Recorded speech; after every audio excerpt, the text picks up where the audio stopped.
world. So most of the engineering wonders that I'm going to talk about today are more modern, within the last 50 or so years.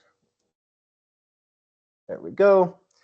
So in the last 50 or so years, because we all know about those things like the Great Pyramids or the Eiffel Tower or the Empire State Building. A lot of us are aware of those buildings and different structures that have been built in the last couple hundred years or 200 years, or in the case of the Great Pyramids, the last couple thousand years.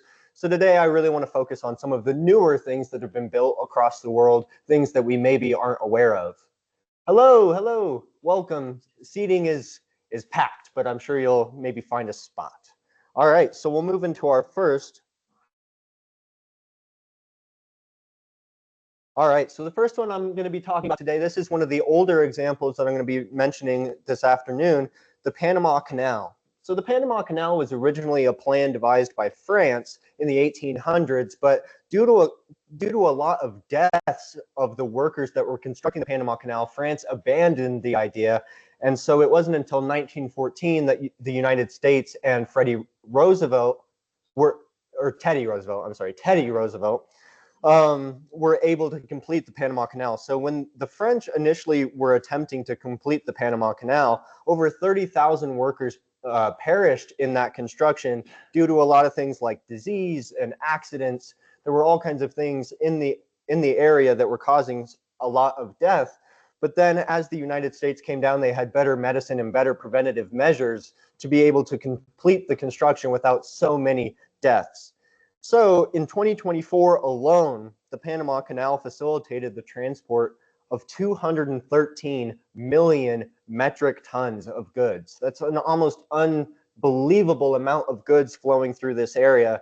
And it's taking away the necessity of going down around the south end of South America and being able to cut across the peninsula of or Central America. So all of those goods are coming across 213 million metric tons, so that's almost 400 million pounds of different goods flowing through that port. And so now we'll go to a picture, and this kind of shows us just how much they had to do to get this canal to go from the Pacific all the way through the Atlantic, utilizing different locks and things to equalize the elevation. So they're going here from the Pacific and Panama City, cutting through this landscape into Gamboa, and luckily they had this water that was able to kind of save them some of that digging. All righty, next one. This is a very cool construction. This one is the Three Gorges Dam. This is in China. And the Three Gorges Dam is the largest dam structure in the entire world. It began construction in 1994 and was completed in 2006, and it began producing hydroelectricity in 2012. And that was the end goal of the dam project, was to produce hydroelectricity to a couple million people. So the dam used, again, 28 million cubic meters of concrete, which again is almost hard to conceptualize, but we can draw the equivalent. It took 5 times the amount of concrete that the Hoover Dam took. So if you can conceive the Hoover Dam and how large of a structure that is, imagine that times 5 in this project. So here we can see this massive river flowing into the dam and just the massive scale of this construction project. And it actually is so large that it deviates the Earth's spin just a little bit. It's so heavy and so large that it deviates the spin of the Earth by I think a thousandth or a millionth of a second. All right. The Channel Tunnel, also known as the Channel, this is the tunnel that connects France and the United Kingdom. It's comprised of 3 50-kilometer long tubes that go underneath the channel that separates France and the UK. The underwater portion of the tunnel is 38 kilometers long, making it the longest underwater tunnel in the world, and I don't think it's particularly close, as the number 2 I think is much, much shorter than that. And then the undersea portion is another 40 meters below the seabed. So you're talking 120 feet below the seabed and then 38 kilometers long. So here we've got a little bit of an image to show us what that may look like. So here's the tunnel here as this white streak. and we're below this chalk line. And so we're basically connecting here from the UK all the way across over into France. And so this is giving us the different layers of the seabed that they had to go through, and they're right here in this chalk marl line. All right. The Large Hadron Collider. Has anybody heard of the Large Hadron Collider? Ooh, all right. I've got a couple hands up. So the Large Hadron Collider is a 27-kilometer circle, so a big, big circle, 100 meters below the surface of Geneva, Switzerland. So we're talking, 300 feet or about a football field below the surface, and a 27-kilometer wide circle. So the intention of the Large Hadron Collider is to send different particles at each other at near light speed. And so the purpose of this collider is to send those particles at each other and study things like neutrinos and dark matter and all these different physical phenomena that we aren't otherwise able to observe. So things that we would see in deep, deep space that we couldn't observe otherwise, we're able to observe utilizing the Large Hadron Collider. So here's an example of what this would look like. So it's this big circle underneath Geneva, well underneath the surface, and it's sending these small, small particles, sometimes just a couple atoms of these particles, and they're sending them at each other to collide at near light speed. All right. And again, if you have any questions throughout the process, or if I'm talking too fast, feel free to raise your hand and say, hey, slow down, or I have a question, please clarify. All right, the Burj Khalifa. So if you've heard this name before, it might sound familiar. The Burj Khalifa is the largest, tallest building in the world at this point in time. There are some other concepts out there for countries and companies that want to build larger buildings, but at this point in time, the Burj Khalifa is currently the tallest building in the world. It utilized 243-meter long piles. So 150 feet of piles driven into the Dubai sand to stabilize the massive foundation of this building. So we're talking 200 of these different 150-foot piles just to stabilize this building in the shifting sands of the Middle East. So the building, once completed, stands just over a half-mile tall, which, again, we're talking about these large constructions. It's almost impossible to believe that a building can be a little over a half-mile tall. If you're standing at the bottom, you almost have to look straight up to see the very tippy top of the Burj Khalifa. It's an exceptional structure. So here we are. This is the Burj Khalifa in its surroundings here in Dubai. And it's almost difficult to comprehend the size of this building, because the rest of these skyscrapers are similar to the buildings you would see in New York or Chicago, and they look like condominiums. It's so interesting to see how large this structure is. And the elevators that go to the top, it takes you almost 3 minutes riding the elevator from the bottom to the top. And those are still with faster elevators than they have almost anywhere else in the world. It's a long, long elevator ride to get from the bottom to the top. All right. This is one of my favorites of this presentation. This one is called the Malau Viaduct. And this viaduct, it's the tallest bridge in the world, although I think that record just fell maybe a week or two ago to a bridge that was recently constructed in China. So if I do a part 2 of this talk, maybe I'll include that bridge. But it took the record too quickly, and I was already finished with my presentation. So it's at a structural height of 1,100 feet in the air and spans 8,000 feet long. And so the purpose of this viaduct, or this bridge, was all of this seasonal traffic was going through this tiny little town of Malau, and different engineers and roadway constructions and things were trying to say, how do we get all of this traffic to stop going through this tiny little town? You know, this town of a couple hundred people had thousands and thousands of people driving through it every holiday season, going from north to south and south to north. So the solution was to build this massive bridge. And it's almost unbelievable to see it here above the fog in the valley. And you have the tiny little town of Malau dwarfed by this massive bridge. And it's just almost remarkable. It would be such an interesting thing to go see in person, to see it spanning so massively above the French countryside. All right, any questions? Yeah. Who pays for those? So yeah, it kind of depends. A lot of the times the government of these countries is providing the funding for these projects. But every now and then, depending on the structure, it could be a private building, like Sears Tower, in Chicago. That's a privately funded construction. But for a lot of these constructions, they're public works. So the French government, in this example, paid for this bridge, or the Chinese government paid for the Three Gorges Dam. It's a great question. All righty. The International Space Station. We've probably heard about this one before, maybe not. The ISS, or the International Space Station, cost $150 billion to build. That's the single most expensive item of construction in humanity's history. It was the record for that most expensive item, and it was operated by a partnership of 5 different agencies: the United States, Russia, Europe as a whole, the EU, Japan, and Canada. And it took all 5 of these different entities to be able to put their minds together to create this massive kind of conglomeration of science and space exploration. The first module was completed and then launched in 1998, and the structure was declared scientifically complete in 2011 because there were different modules and different portions of the ISS that were added post-launch. So here we can see the ISS floating in our atmosphere, orbiting the Earth. And it is hard to kind of get a scale of how large this structure is. It is a very, very, very large structure.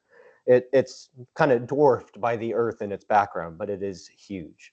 So we've got the big kind of solar panels here providing energy and stabilization to the structure. And then here in this main area, we've got all of the different living quarters and scientific studying areas here in the ISS. All righty. Now we have the Netherlands Delta Works. So the Delta Works are the largest flood prevention system in the world. So the Netherlands are built at or sometimes below sea level. So the Netherlands for a long time have been particularly susceptible to flooding. So the Dutch government said, okay, we're going to put together this extremely extensive system of flood prevention systems that include 13 different sections of storm surge barriers, locks, and dams. So the locks allow the sea level to slowly dip into these different inlets here in the Netherlands. And then you've got the dams and the storm surge barriers that if you do have a flood or a storm, that it's able to prevent storm surges of a certain height. So here we're able to see just one section of this storm surge barrier, and it's just a massive, massive structure that is spanning all across the coastline of the Netherlands. Pretty darn cool. All right. Any questions, comments? Yeah.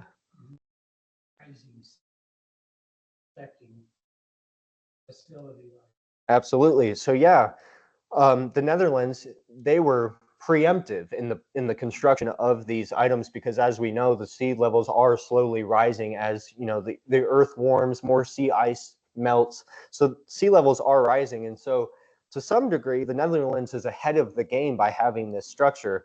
But yes, it provides them with more concern of, well, maybe our structures aren't as future-proofed as maybe we thought they were. Thinking that storm surges and things of that nature would stay at a certain height. And now with the increased warmth coming into the seas, as well as rising sea levels, those storm surge barriers may reduce in their effectiveness as, storms and storm surges increase in their intensity and in their height. Alrighty. This one's very interesting. This is another construction in Dubai. Dubai is a very, very rich area of the world, and so they find ways to create absolutely amazing structures. So the Palm Island is located off of the coast of Dubai, and it's a completely man-made archipelago. So it's an archipelago that's right off of the coast of Dubai, and it provides an opportunity for real estate, tourism, and it's an opportunity to diversify of Dubai's economy, because they are almost solely reliant on oil to have their income. So they wanted to build almost this standalone island to be able to sell land and have tourism and offer more opportunity to diversify Dubai's economy. So this island created 560 hectares of new land, and the island is approximately 3.1 miles in diameter.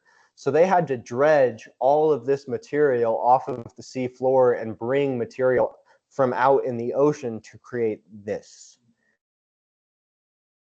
That's the reaction I thought that we all might have. So yeah, it's just massive. And again, they kind of made this structure off of a palm frond.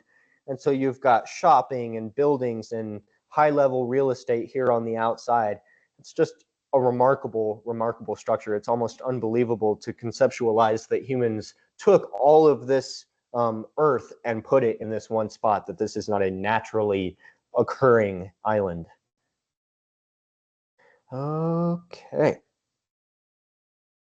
All right. Oh, I have a formatting error that says Kansai International Airport. You can see the top of airport. The Kansai International Airport, again, is located off of the coast of Japan. And this airport gives access to the cities of Osaka and Kyoto. And the reason that they built this airport on the water instead of making it on the Japanese mainland is they didn't want to encroach on the space that the urban environment of Japan was currently utilizing or could utilize in the future. They don't want to have airplanes flying over this highly densified urban area. And so they said, well, what do we think about building an airport out in the ocean? And it was a massive, massive, massive project. And it allows for the airport to have full 24-hour operation without disturbing any citizens on the Japanese mainland. So here is that airport. And again, just like the Palm Island in Dubai, they had to dredge all of this sand and rock and material out of the ocean and put it into this area. And it's just remarkable to see a full-fledged international airport out in the ocean. So that's an issue that they're running into now, is they've had some erosion, and they planned for the erosion when they constructed it. They put things together, but now they're having the seabed beneath their construction is settling and sinking. And so they're seeing some settling of the airport, and it's an ongoing concern. There have been reports, as late as this year, of the Japanese government concerned at what undertakings they'll have to make to fix some of the issues going on with this airport. They thought that maybe it would last, 25 to 30 years before there was significant settling or erosion. It hasn't quite lasted that long. So yes, this $50 billion airport project may require repairs sooner than they thought. All righty. So the Sydney Opera House, another one that's pretty iconic. You've likely seen pictures of this before. So the Sydney Opera House began construction in 1958 and was completed in 1973. The iconic roof is covered in over 1 million ceramic tiles. So those kind of half circle roof structures that you see are covered in millions of tiny ceramic tiles. So the Opera House has since become a world-renowned destination since it was unveiled in 1973. And it has become a sightseeing staple in the Sydney Harbor. It's almost synonymous with Sydney Harbor now in the Sydney skyline. If you see the Sydney Opera House, you know that you're in Australia. So the building hosts over 1,800 events each year, entertaining 1.4 million people over the course of a calendar year. So it is just a remarkable structure. They have concerts and operas and plays and philanthropic events and all kinds of different things. And when it opened in 1973, Queen Elizabeth was there. She was there in person to christen the Opera House. It's truly one of the most iconic structures in all of the world. All right. Comment on that. When the Opera House was completed, the orchestra refused to play there because the acoustics were so bad. So what they did is they constructed a complete wooden frame inside the Opera House to get the acoustics that they needed. The architect was an American architect who won the competition, and the he never visited Sydney, and the correspondence between the architect and the constructors was the architect's wife. Okay. So it sounds like the architect maybe could have used the sound designer as part of his team. So yes, so he got the architecture part down, but thank you, Jay. That's a fantastic insight. That yeah, he got the architecture part down. It's a beautiful building, but luckily they had to come up with some other solutions to make sure it was playable, because you want an opera house to sound good for an opera. So that's pretty cool. All right. Now we have the Danyang Kunshan Grand Bridge. And this is the longest bridge in the world at this point in time. I'm sure there's engineers and architects out there right now trying to prove all of my points false, but they haven't done it yet. So at a length of 102.4 miles long, which is almost unbelievable to think of one bridge spanning over 100 miles in length, it took 10,000 workers 4 years to complete it. And gosh, China is pretty darn good at getting a lot of people together to build long structures. They kind of put that together when they started the Great Wall of China, and they've continued that when they've put together this long bridge. It was completed and opened in 2011, and the project connects Shanghai and Nanjing and spans across the Yangtze River Delta, providing critical interconnectivity across some of the world's largest urban areas. So with the Yangtze River Delta, there wasn't really many great ways to get from these two urban centers. And so they built this massive bridge to be able to put high-speed rail to connect these urban centers and amplify their economic impact, cultural interconnectivity, and other things like that. Okay.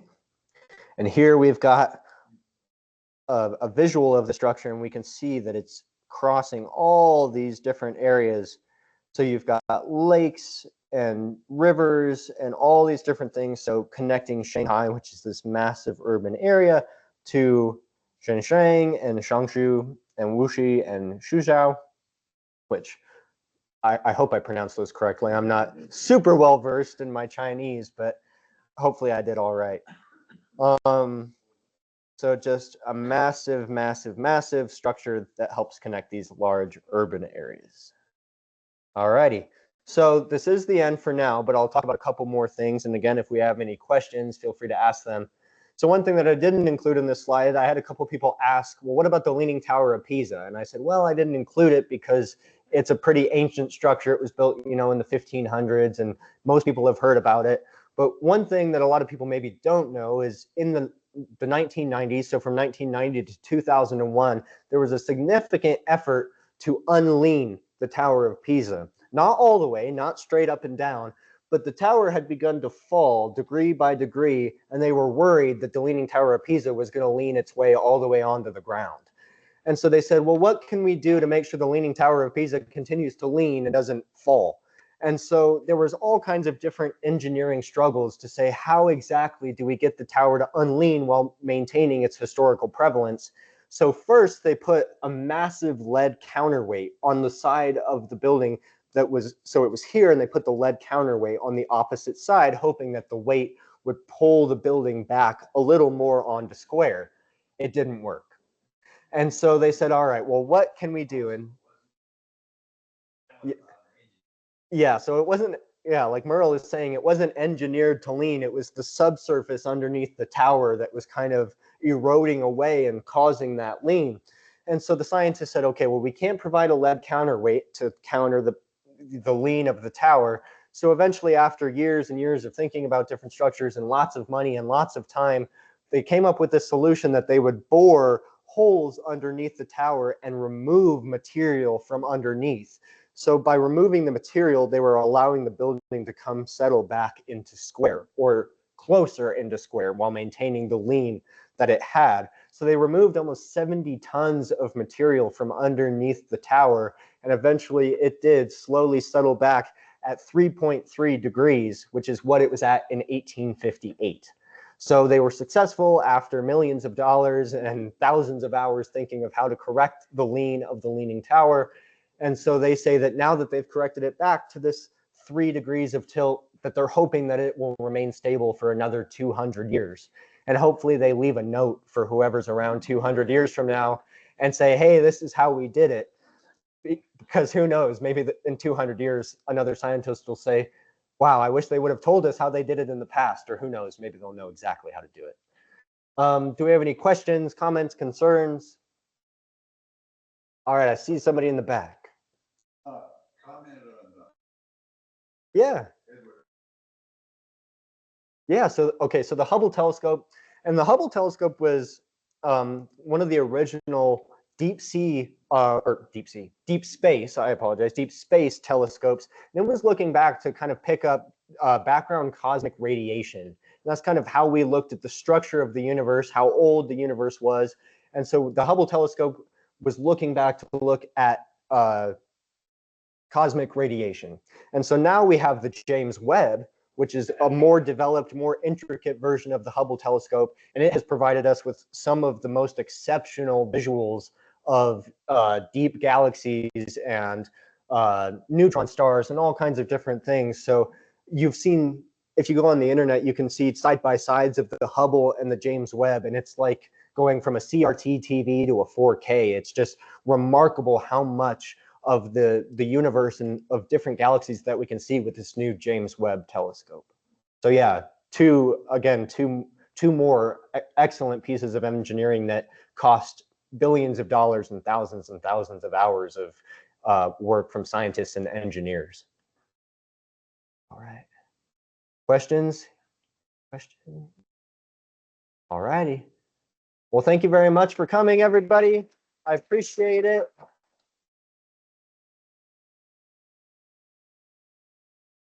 All right.